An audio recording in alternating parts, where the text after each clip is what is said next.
Today we will be reading The Nightingale and the Rose, contained in the book The Happy Prince and Other Tales, authored by Oscar Wilde and illustrated by Walter Crane and Jacomb Hood. This book was originally published in 1888, though this David Nutt 7th edition was published by Ballentyne Co Limited in 1910 in London. Let's begin. The Nightingale and the Rose. She said that she would dance with me if I brought her red roses, cried the young student. But in all my garden there is no red rose.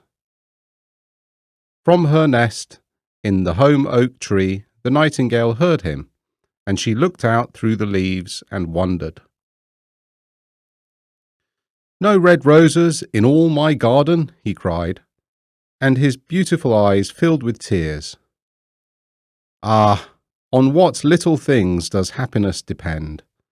I have read all that the wise men have written, and all the secrets of philosophy are mine. Yet, for want of a red rose is my life made wretched.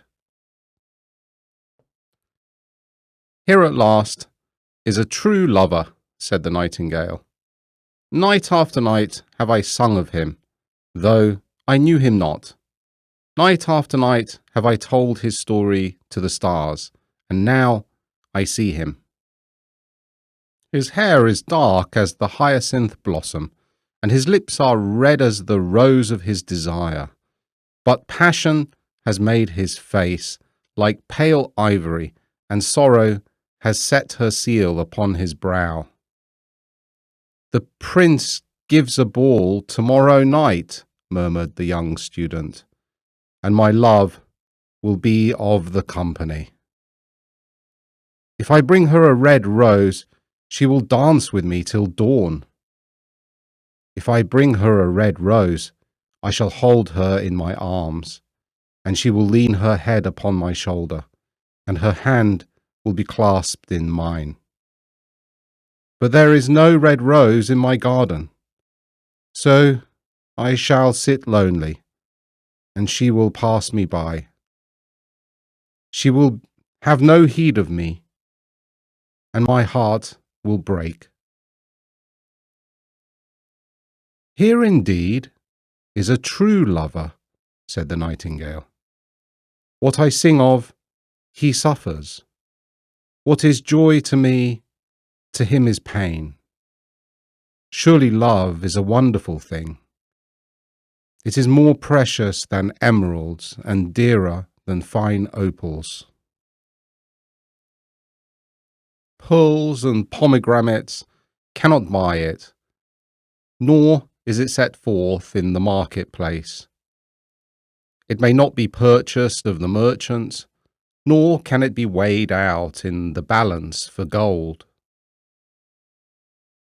The musicians will sit in their gallery, said the young student, and play upon their stringed instruments, and my love will dance to the sound of the harp and the violin.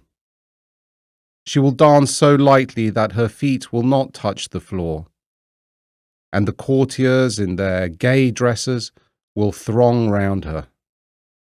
But with me she will not dance, for I have no red rose to give her.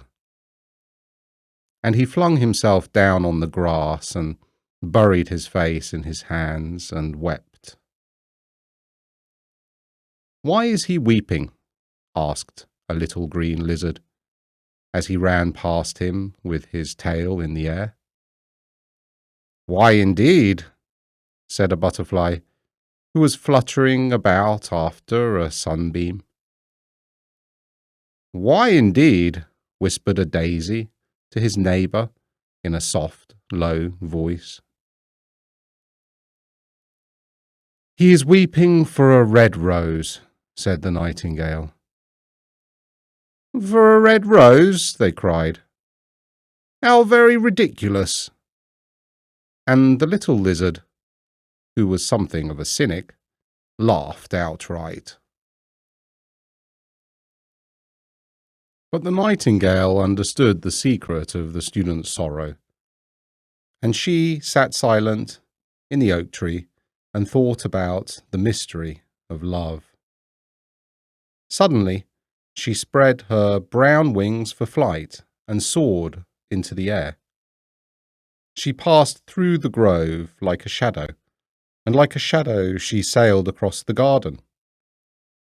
In the centre of the grass plot was standing a beautiful rose tree, and when she saw it, she flew over to it and lit upon a spray.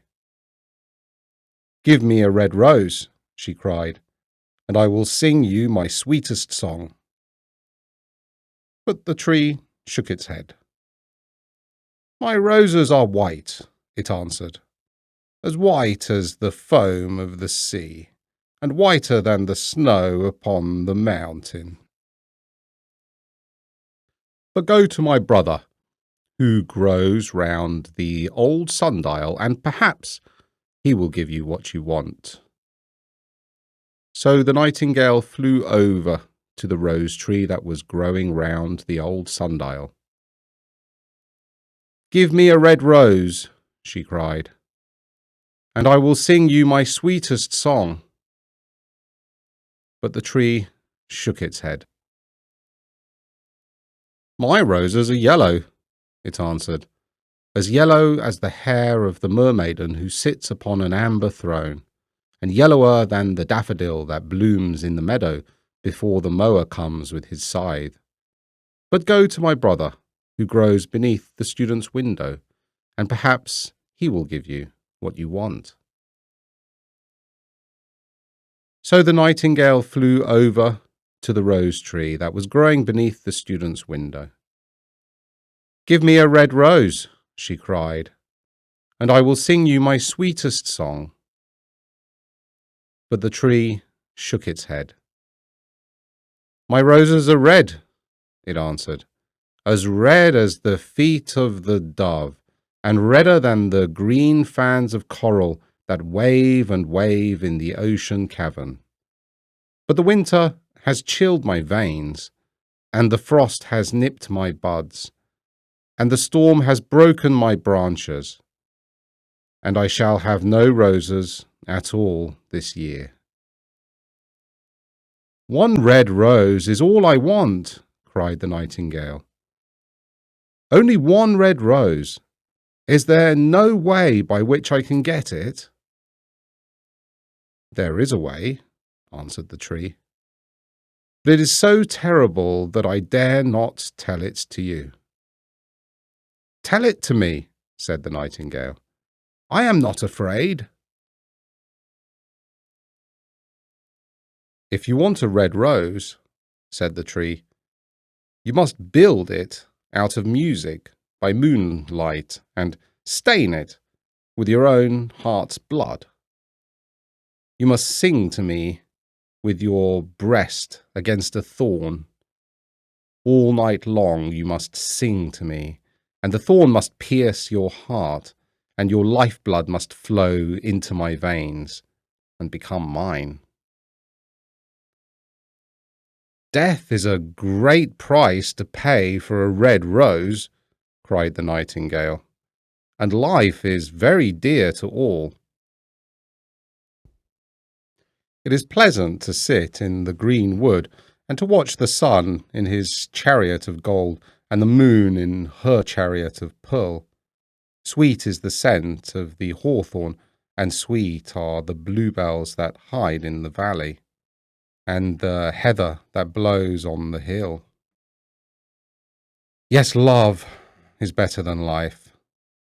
And what is the heart of a bird compared to the heart of a man?"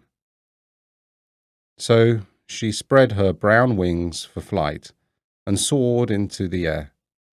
She swept over the garden like a shadow, and like a shadow she sailed through the grove. The young student was still lying on the grass where she had left him, and the tears were not yet dry in his beautiful eyes. "Be happy," cried the nightingale. "Be happy. You shall have your red rose. I will build it out of music by moonlight and stain it with my own heart's blood. All that I ask of you in return is that you will be a true lover, for love is wiser than philosophy, though she is wise, and mightier than power, though he is mighty. Flame-coloured are his wings, and coloured like flame is his body. His lips are sweet as honey, and his breath is like frankincense. The student looked up from the grass and listened, but he could not understand what the nightingale was saying to him, for he only knew the things that are written down in books. But the oak tree understood, and felt sad, for he was very fond of the little nightingale who had built her nest in his branches. "Sing me one last song," he whispered. "I shall feel very lonely when you are gone." So the nightingale sang to the oak tree, and her voice was like water bubbling from a silver jar.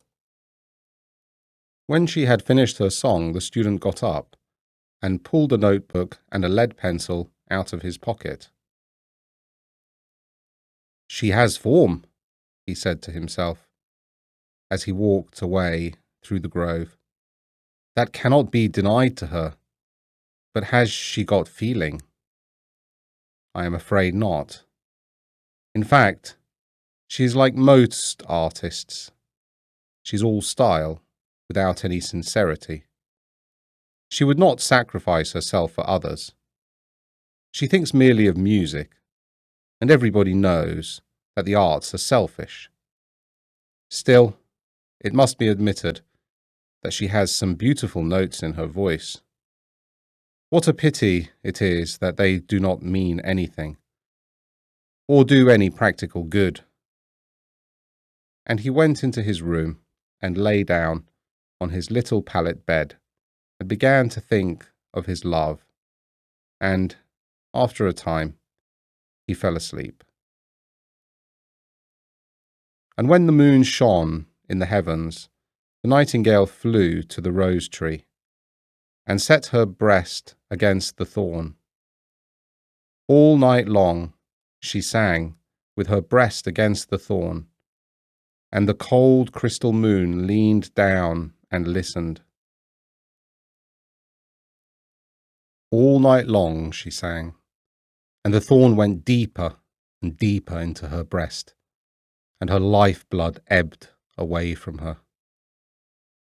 She sang first of the birth of love in the heart of a boy and a girl. And on the topmost spray of the rose tree there blossomed a marvellous rose, petal following petal, as song followed song. Pale was it, at first, as the mist that hangs over the river, pale as the feet of the morning, and silver as the wings of the dawn. As the shadow of a rose in a mirror of silver, as the shadow of a rose in a waterpool, so was the rose that blossomed on the topmost spray of the tree. But the tree cried to the nightingale to press closer against the thorn. "Press closer, little nightingale," cried the tree, "or the day will come before the rose is finished." So the nightingale pressed closer against the thorn, and louder grew her song, for she sang of the birth of passion in the soul of a man and a maid. And a delicate flush of pink came into the leaves of the rose, like the flush in the face of the bridegroom when he kisses the lips of the bride. But the thorn had not yet reached her heart, so the rose's heart remained white, for only a nightingale's heart's blood can crimson the heart. of a rose. And the tree cried to the nightingale to press closer against the thorn. "Press closer, little nightingale," cried the tree, "or the day will come before the rose is finished." So the nightingale pressed closer against the thorn, and the thorn touched her heart, and a fierce pang of pain shot through her. Bitter, bitter was the pain, and wilder grew her song. For she sang of the love that is perfected by death, and the love that dies not in the tomb. And the marvellous rose became crimson, like the rose of the eastern sky. Crimson was the girdle of petals, and crimson as a ruby was the heart. But the nightingale's voice grew fainter, and her little wings began to beat, and a film came over her eyes.